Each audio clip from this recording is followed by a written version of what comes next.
Rexburg life is not your ordinary life. And I'll tell you this, from a guy standpoint, trying to meet more people, it's really, it's fun. A bunch of friends and I went to a gas station just partway through this fun date, and we got some ice cream. And so I was filling up like frozen yogurt, soft serve ice cream.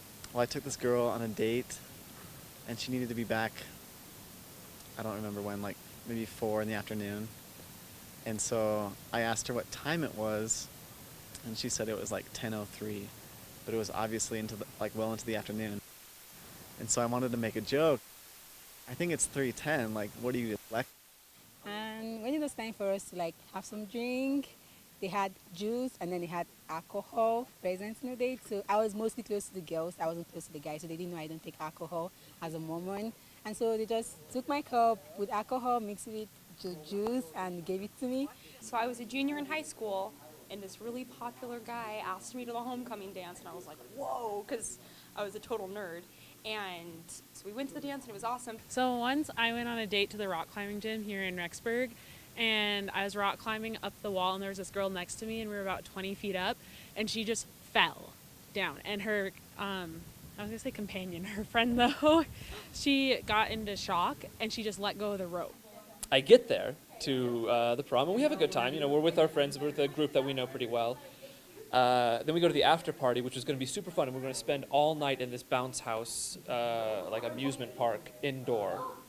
I asked her for her number, and she says, you know what, actually, could you help me with this accounting assignment first? I was like, yeah, sure. So I helped her with it. All right, so it was a blind date, and it was going kind of weird and everything, and on the way home, she just starts talking, and then all of a sudden she just mentions that once in high school she tried to kill her sister. So I took the toll roads home and dropped her off as fast as I could, and she doesn't know where I live, and we're good. I'm in the middle of trying to pay for my soft serve ice cream cone, and I dropped the cone on the floor.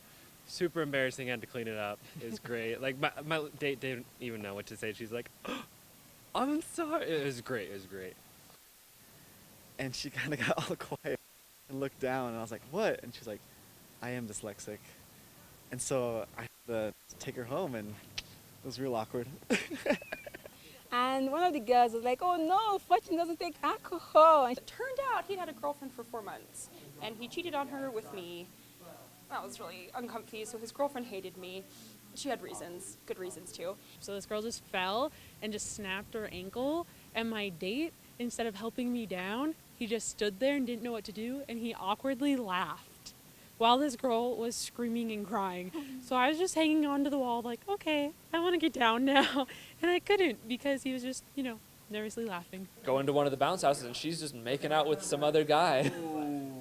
So I'm just sitting there twiddling my thumbs on prom night. And after I helped her with it, she got 100 on that assignment, and then I didn't get her number. Were you traumatized to go on dates after that? Well, I'm still not married, so I guess so.